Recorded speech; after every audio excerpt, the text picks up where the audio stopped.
Senhor Presidente, Senhor Primeiro-Ministro, Senhores Membros do Governo, Senhoras e Senhores Deputados, chega hoje ao fim o processo orçamental. Ao longo de quase um mês levámos a cabo um debate na especialidade que conduziu a este segundo orçamento da maioria absoluta. Um debate revelador daquilo que os portugueses podem esperar desta maioria absoluta. Uma proposta aqui do LIVRE, uma proposta ali do PAN, com todo o respeito pelos dois partidos, não altera o traço distintivo deste orçamento. Até o CIFID, cuja proposta ao Governo concorda, apresentada pelo PST, foi chumbada para o PS ou o Governo apresentar mais tarde. Uma maioria fechada sobre si própria, sem capacidade de diálogo e no exercício de poder pelo poder. 97% das propostas de alteração apresentadas foram chumbadas. Este é, pois, um orçamento de Estado do PS e nada mais. Pela nossa parte, cumprimos a responsabilidade que cabe ao maior partido da oposição. Com o trabalho, o empenhamento constante e o espírito de missão dos deputados do PSD, quero desde já realçar, apresentámos soluções alternativas para o país e mostramos aos portugueses que há outro caminho para construir. No espaço não socialista de centro-direita, a oposição a este governo não se faz gritando, não se faz vilipendiando, não se faz insultando, não se faz mentindo, não se faz procurando dividir os portugueses. No espaço não socialista de centro-direita, a oposição faz-se com os 77 deputados do PSD. Faz-se com verdade, com serenidade, com pragmatismo, com medidas e programas sobre os problemas reais do país, procurando as melhores soluções para a vida dos portugueses. Senhor Presidente, senhoras e senhores deputados, este é um orçamento na continuidade da governação do Partido Socialista, sem estratégia e sem rumo para o país. Limita-se a usar a voracidade na cobrança de impostos para ir pondo uns remendos onde aparecem dificuldades. Um orçamento de tapa-buracos e um orçamento de empobrecimento. A 30 de janeiro, os portugueses deram uma maioria absoluta ao PS e ao Dr. António Costa. Passaram apenas 8 meses, mas quase parece que passaram 8 anos. Este é um governo sem coordenação política, paralisado por casos e escândalos. Escândalos que sucedem a um ritmo quase semanal e que são cada vez mais graves. Cada novo caso é pior que o anterior e atingem a autoridade direta do Primeiro-Ministro. Passaram 8 meses, mas quase parece que passaram 8 anos. Senhor Presidente, senhoras e senhores deputados, como é que um partido e uma liderança com tantas condições é capaz de as desperdiçar de forma tão ligeira e tão rápida? Os portugueses estão hoje desiludidos e desencantados com a maioria que deram ao PS. Em pouco mais de meio ano de governação e quando seria de esperar um executivo renovado e motivado, a realidade afinal é outra. E que realidade é essa? Um governo enredado em casos sucessivos de contornos politicamente duvidosos ou, no mínimo, criticáveis. Casos atrás de casos colocam em causa a credibilidade das instituições e minam a confiança dos cidadãos. E é isso, Sr. Primeiro-Ministro, que alimenta também os populismos. Este é um governo em roda livre, a deterioração acelerada sob o olhar impávido e a anuência de um Primeiro-Ministro em clara perda de autoridade. Um governo sem ideias, sem ação, sem rasgo, em fim de ciclo. Um governo sem rumo, sem capacidade reformista e sem uma estratégia clara. Um governo de António Costa que se limita a navegar à vista da costa. Senhor Presidente e senhores deputados, este é um orçamento e um governo com a marca de empobrecimento.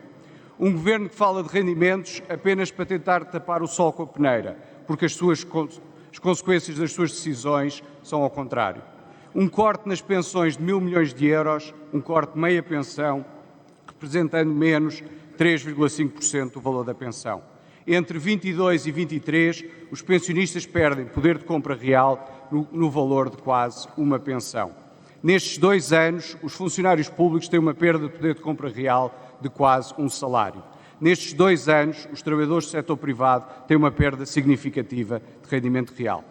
É positivo que o Governo, que passou 7 anos a ignorar a concertação social por razões de oportunismo político, tenha regressado a esse acordo. Mas é um acordo mínimo.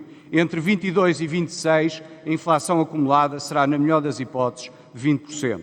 Na melhor das hipóteses, se em 24 a inflação for já de 2%, teremos uma estagnação nos rendimentos reais dos trabalhadores. Fosse o Partido Socialista tão bom a governar o país, como é na propaganda, na ilusão e nos truques, e nós há muito que teríamos deixado de caminhar em direção à cauda da Europa. Senhor Presidente, senhoras e senhores deputados, a segunda marca deste Governo e deste Orçamento é o da falta de ambição.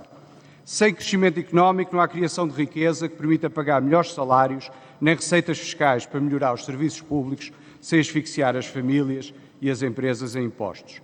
E não me refiro apenas aos últimos 20 anos, entre 2000 e 2019, Portugal cresceu em média 0,5% ao ano. Falo também dos últimos 7 anos. Até 2018, o crescimento económico não foi mais que o recuperar da quebra do PIB entre 2008 e 2013. A economia portuguesa já vinha a crescer desde 2013, travou em 16 e até 18 esteve apenas a recuperar os níveis de PIB real de 2008. O Governo teve, entre 2016 e 2019, uma conjuntura extremamente favorável.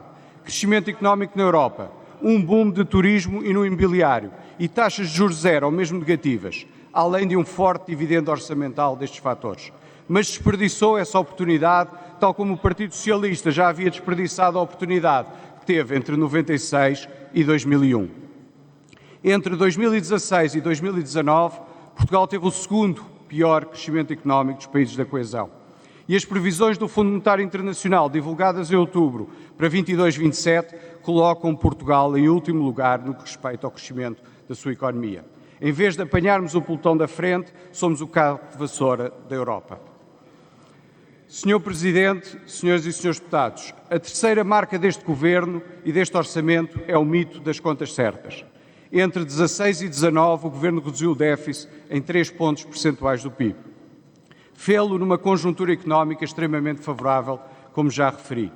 Se somarmos a redução da despesa com juros, o aumento dos dividendos e IRC do Banco de Portugal, o aumento da carga fiscal, a redução do investimento público e o aumento das cativações, temos praticamente a tal redução do déficit em 3 pontos percentuais. Esta é uma consolidação orçamental conjuntural e não estrutural, como deveria ser, não podendo, por isso, ser chamada de contas certas. Basta ouvir o que a UTAU e o Conselho de Finanças Públicas têm dito ao longo destes últimos anos.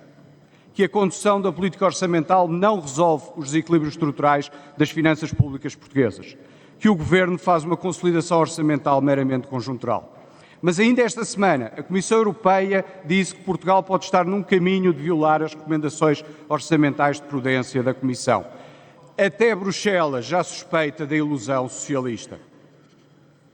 Senhor Presidente, senhoras e senhores deputados, as chamadas contas certas deste Governo assentam em fatores pontuais, externos, como a redução dos juros, que agora inverteu o ciclo, mas, sobretudo, assentam no empobrecimento do país e no colapso dos serviços públicos e do Estado. Sim, Sr. Primeiro-Ministro, há hoje um colapso estrutural dos serviços públicos e do Estado que só o senhor não quer ver. Na saúde, na educação, na segurança, na máquina administrativa do Estado, contas certas, mas que exigem cada vez mais esforço fiscal aos portugueses. Os portugueses pagam cada vez mais impostos, taxas e taxinhas, mas têm cada vez menos e piores serviços públicos. Basta ver ainda esta semana como a realidade ultrapassa a ficção. Em Santa Maria, os doentes urgentes esperavam 14 horas para ser atendidos.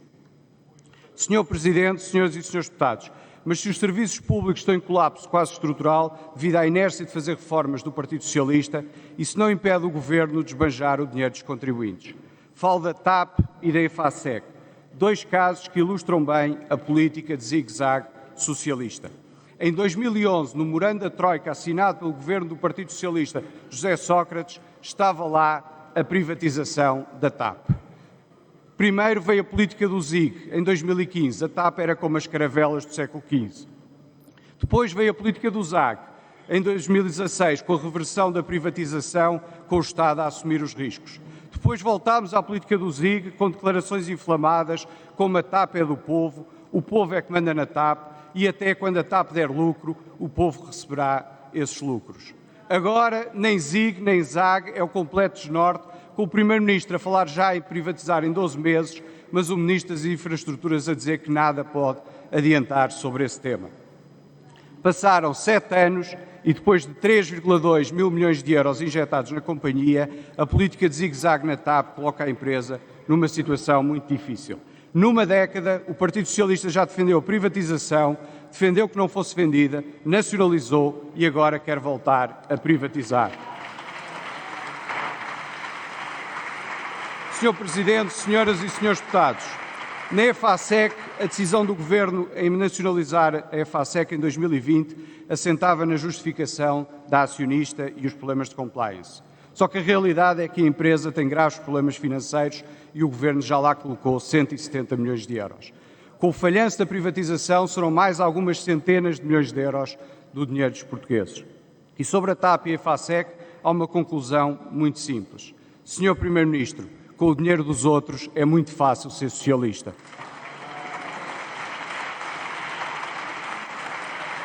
Sr. Presidente, senhoras e senhores deputados, também o Banco de Fomento é um fracasso completo, incapaz de apoiar as empresas.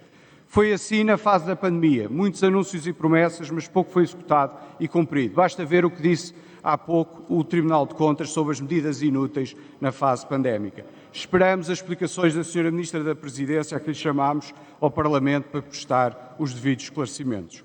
Uma situação que se repete agora, nesta fase difícil das empresas, com o aumento dos custos de produção. Mas também a execução do PRR e dos fundos europeus, com os atrasos a serem tão evidentes até para aqueles que sempre defendem o Governo. Promessas, promessas, promessas, mas muito pouca execução. Muita parra e pouca uva. Sr. Presidente, senhoras e senhores deputados, para o PSD as prioridades são claras. Tornar a economia portuguesa mais competitiva, criando condições para mais investimento privado, melhor emprego e melhores rendimentos. Criar riqueza para que possa ser melhor distribuída. Para isso precisamos de um Governo com uma política económica que atue sobre os fatores de competitividade e produtividade da nossa economia. É também preciso apoiar os rendimentos das famílias, reduzindo a tributação em IRS.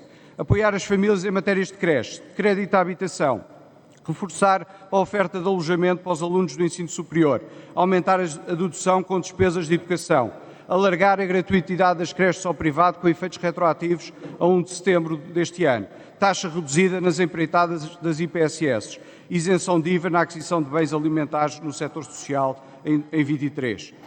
Tudo isto o PSD apresentou e foi chumbado. Mas também é preciso criar as condições para que os jovens possam permanecer em Portugal, aqui viver e trabalhar, assim como atrair os que saíram nos últimos anos, bem como os jovens de todo o mundo. Para isso, propusemos uma taxa máxima de 15% de IRS, excluindo o último escalão de imposto para os jovens até aos 35 anos. Desta forma, reduz-se a tributação dos rendimentos, mas também se reduz o forte agravamento a IRS que hoje existe e a que os jovens estão sujeitos na sua progressão de carreira e salarial. É também preciso melhorar os serviços públicos, nomeadamente o SNS, atribuir um médico de família a cada português, diminuir os tempos de espera de cirurgias e consultas, aumentar o número de camas de cuidados continuados e paliativos, criar o cheque psicológico, entre muitas outras medidas que apresentámos. Sr. Presidente, senhoras e senhores deputados, este é mais um orçamento sem as mudanças estruturais que Portugal precisa. Estes mais 20 anos de estagnação económica não são uma fatalidade, são uma consequência. São consequência de, nos últimos 27 anos, o Partido Socialista ter governado 20 e o PSD 7, mas sempre em emergência financeira, primeiro em 2002 com António Guterres e depois em 2011 com José Sócrates.